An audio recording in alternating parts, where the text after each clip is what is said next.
जय Hind everyone, this is Parul और हम लोग स्टार्ट कर रहे हैं अपनी प्रिपरेशन एलटी ग्रेड की। और ये हमारा सिलेबस है हिंदी में। जो ग्रीन लाइन से आपको दिख रहा होगा वो आज का हमारे टॉपिक हैं।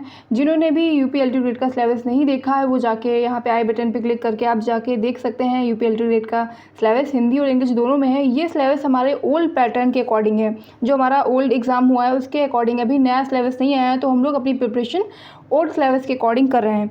तो अब हम स्टार्ट करते हैं अपनी प्रिपरेशन, ठीक है। और आगे बढ़ते हैं। आज के पॉइंट देख लेते हैं कि हम लोग आज किस पॉइंट पे डिस्कस करने वाले हैं। पहला हो गया इंटेलिजेंस, दूसरा मोटिवेशन और गेम थ्योरी। इन 3 टॉपिक पे आज हम लोग बात करने वाले हैं। आगे बढ़ते हैं। तो सबसे पहला है हमारा इंटेलिजेंस। इंटेलिजेंस वर्ड आया कहाँ से? इंटेलिजेंस वर्ड एक लैटिन वर्ड है जो कि इंटेलिजेंसिया या इंटेलिजेंट से लिया गया है, ठीक है, जिसका अर्थ होता है इंटेलिजेंस। इसका मीनिंग होता है टू अंडरस्टैंड समथिंग, यानी कि सीखना और समझना, ठीक है। तो मीनिंग ऑफ इंटेलिजेंस का मतलब समझ लेते हैं, यानी कि बुद्धि का अर्थ क्या होता है। बुद्धि कहते किसे हैं? किसी चीज़ को सोचना, समझना या सीखने की जो एबिलिटी हमारे अंदर क्षमता होती है उसको हम बोलते हैं बुद्धि। इस फिगर से आप समझ पा रहे होंगे कि एक बच्चा है जो कि कुछ बनाने की कोशिश कर रहा है, पजल सॉल्व करने की कोशिश कर रहा है, तो वो अपनी बुद्धि लगा रहा है, सोच रहा है कि हम इसको कैसे सॉल्व करें या किसको इस पजल को कैसे बनाएं, तो इसको हम बोलते हैं बुद्धि, ठीक है। आगे बढ़ते हैं। फादर ऑफ इंटेलिजेंस है अल्फ्रेड बिनेट, जो कि हमारे एग्जाम में पूछा जा सकता है, तो हमें सारे नाम याद रखने ज़रूरी हैं, ठीक है। कॉन्सेप्ट किसने दिया था ये आईक्यू लेवल चेक करने का?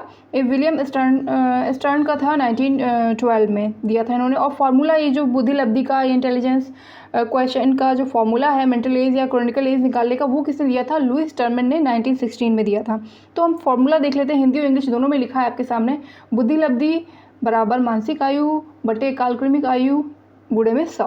अगर हम इंग्लिश में देखें तो intelligence quotient equals to mental age upon chronological age into 100।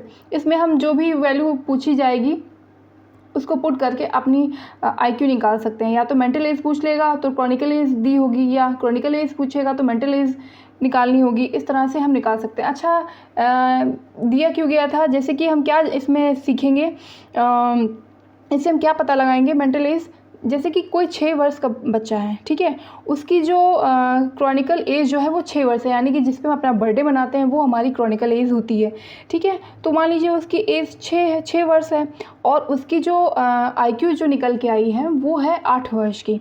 तो हम उसकी मेंटल एज क्या समझेंगे कि 6 वर्ष का जो बच्चा है वो 8 वर्ष के बच्चे की आईक्यू लेवल रखता है, तो उसका मेंटल एज कितना होगा? 8 होगा।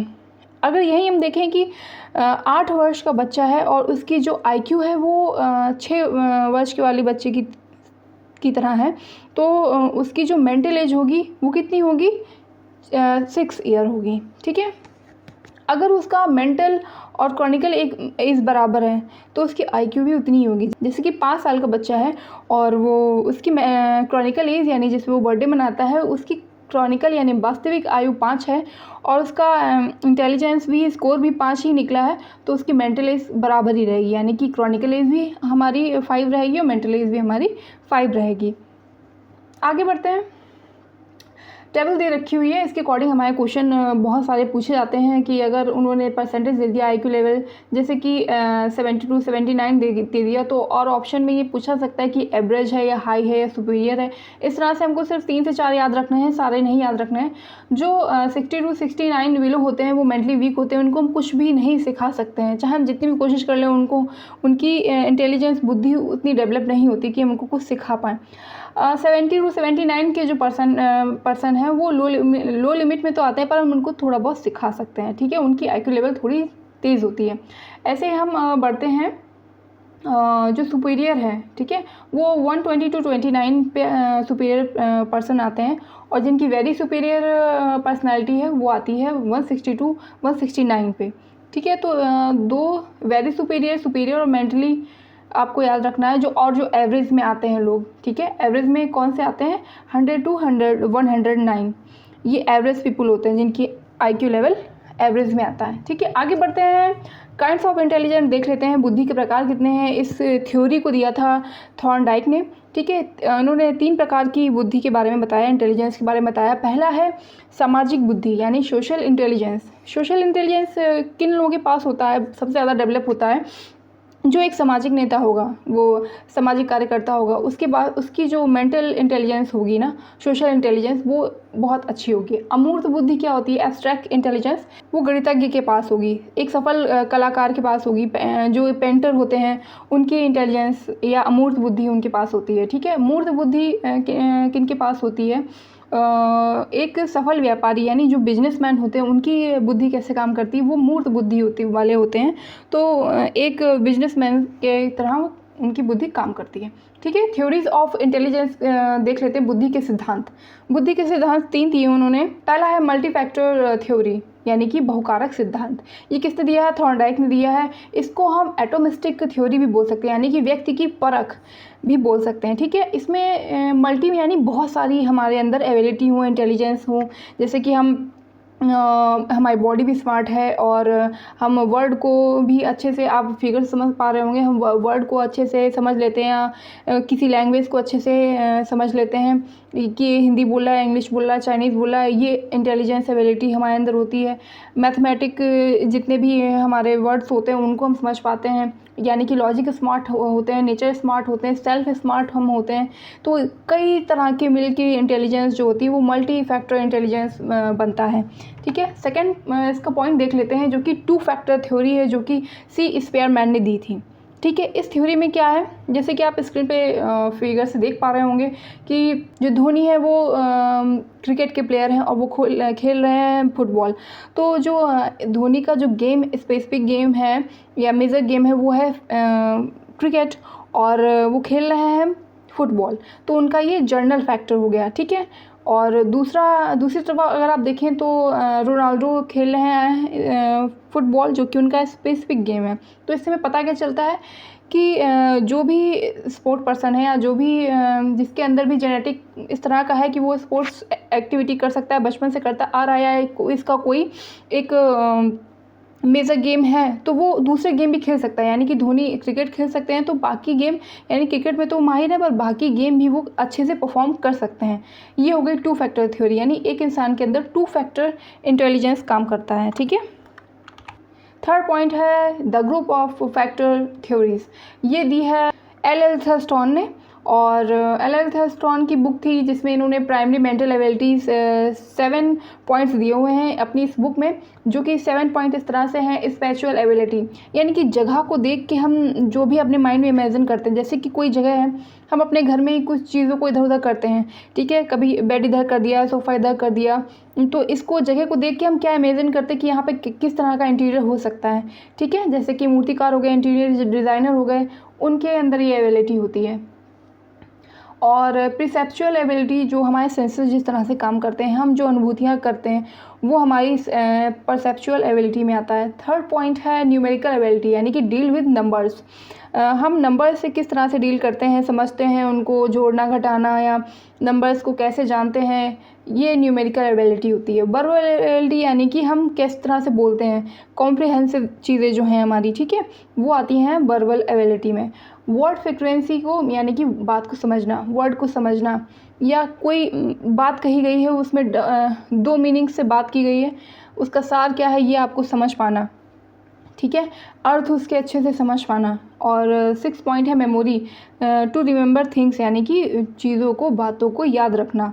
ओके, 7 पॉइंट है रीजनिंग, यानी कि तर्क वितर्क की आपको नॉलेज होनी चाहिए, एबिलिटी होनी चाहिए इस रीजनिंग के पार्ट में। ठीक है, आगे बढ़ते हैं।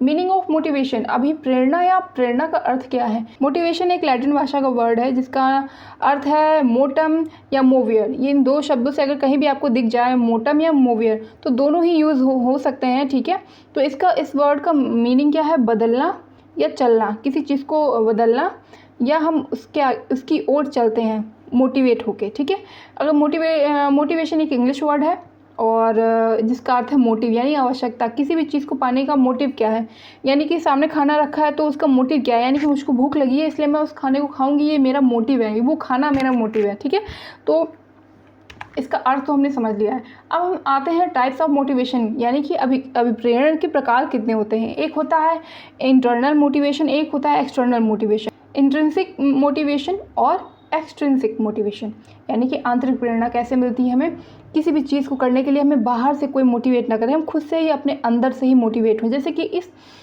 फिगर पे आप देख पा रहे होंगे, एक लड़की है जो बुक पढ़ के बहुत खुश है क्योंकि उसे पढ़ना पसंद है, इसलिए उसे किसी मोटिवेशन की ज़रूरत नहीं, उसने किताब उठाई, वो पढ़ने लगी। ठीक है, वैसे ही अगर हम एक एग्जांपल देख लें, हम बचपन में जब साइकिल चलाते थे तो हमें किसी मोटिवेशन की ज़रूरत नहीं होती थी, हम साइकिल उठाते थे और गिरते थे, फिर उठते थे, फिर गिरते थे, फिर उठते थे, पर साइकिल चलाना नहीं छोड़ते थे, क्योंकि वो हमारी आंतरिक अंदर की जो प्रेरणा है। हमें किसी ने कहा नहीं कि उस साइकिल को चलाओ, हमारा मोटिवेशन आंतरिक था और जिसको हम सीखना चाहते थे। ठीक है, तो ये हो गई हमारी इंटरनल मोटिवेशन। और एक्सट्रिंसिक मोटिवेशन या एक्सटर्नल मोटिवेशन की बात करें, जो कि बाह्य प्रेरणा है, जो हमें कोई बाहरी इंसान देता है प्रेरणा। जैसे कि यहाँ पे दो प्लेयर्स खेल रहे हैं, एक जीतने के लिए खेल रहा है, एक एंजॉयमेंट के लिए खेल रहा है। जो एंजॉयमेंट के लिए खेल रहा है वो उसकी इंटरनल मोटिवेशन है, और जो विनिंग के लिए खेल रहा है उसकी है ये एक्सटर्नल मोटिवेशन। यानी कि एक्सटर्नल मोटिवेशन क्या है कि उसको प्राइज़ मिलेगा, इनाम मिलेगा, सामाजिक सम्मान मिलेगा। ठीक है, यानी किसी पर्पज़ के लिए, किसी मोटिव के लिए वो खेल रहा है, उसको हम बोलते हैं एक्सटर्नल मोटिवेशन। जैसे कि ये लड़की इधर स्टडी कर रही है, स्टडी टू पास, यानी पास होने के लिए वो किताबों को पढ़ रही है, ये उसकी एक्सटर्नल मोटिवेशन होगी। ऊपर ही वहीं सेम चीज़ वो लड़की बुक पढ़ रही है, वो उसकी इंटरनल मोटिवेशन है। ठीक है, आई होप आप समझ पा रहे होंगे। तो अब आता है हमारा नेक्स्ट टॉपिक, प्ले। खेल क्या है, खेल कहाँ से आया है? यानी कि खेल जो वर्ड है वो एंग्लो स्विस वर्ड है, इसका अर्थ होता है मेगा, यानी कि मीनिंग, यानी कि जोखिम उठाना। किसी भी खेल को खेलने के लिए हम हमेशा जोखिम उठाते हैं, जिसको हम एंजॉय करते हैं। ठीक है, तो जो प्ले की थ्योरीज़ हैं वो बहुत ज़्यादा पूछी जाती हैं, और वो थ्योरीज़ किस पर्टिकुलर राइटर ने दी है, ठीक है, इस सिद्धांत को किसने दिया है, वो उनके नाम ज़रूर पूछे जाते हैं। तो इसमें कुछ भी नहीं है, खाली आपको नाम याद रखने हैं। ठीक है, तो पहली थ्योरी है हमारी थ्योरी ऑफ सरप्लस एनर्जी, जो कि हर्बर्ट स्पेंसर ने दी है। दूसरा नंबर है एंटीसिपेटरी थ्योरी, यानी कि प्री एक्सरसाइज थ्योरी, जो कि कार्ल ग्रूस ने दी है। रिक्रिएशन थ्योरी, जो कि 3 लोगों ने दी है, रेजर्स, Lord Kames and G.T.W. Patrick ने दी है। नंबर 4 आता है रिकैपिटुलेटरी थ्योरी, जो कि G. Stanley Hall and William Vaughan ने दी है। कैथरेटिक थ्योरी जो है अरस्तु ने दी है। Psychoanalytic theory Sigmund Freud ने दी है। सोशल थ्योरी अरस्तु ने दी है। ये सारी जो थ्योरीज़ हैं ये आपको बहुत अच्छे से याद रखनी है, साथ साथ उनके नाम भी याद रखने हैं, किसने थ्योरी दी हुई है। ठीक है, कोई भी आपको नाम देके उसकी थ्योरी पूछ सकता है, या थ्योरी देके, जैसे कि प्ले इज़ लाइफ है, वो जॉन डेव ने दी है, तो प्ले इज़ लाइफ लिख देगा और नीचे 4 नाम लिख देगा। तो आपको दोनों ही चीज़ें अच्छे से याद रखनी है अपने एग्ज़ाम के लिए। नेचर रिचुअल्स है, रूसो ने दिया हुआ है, और कॉग्निटिव थ्योरी दी है जीन पियाजे ने। और नंबर 11 है हमारा इंस्ट्रिक्ट प्रैक्टिस थ्योरी, जो कि विलियम मैकडूगल ने दी है। ठीक है, तो आज का सेशन हमारा यहीं ख़त्म हुआ, और आप जिसने फॉलो नहीं किया है वो मुझे फॉलो कर सकता है पारुल यादव फिजिकल एजुकेशन में, और जिसकी भी कोई क्वेश्चंस हैं वो कमेंट सेक्शन में लिख सकता है। और मिलते हैं नेक्स्ट वीडियो में। Stay connected. जय हिंद।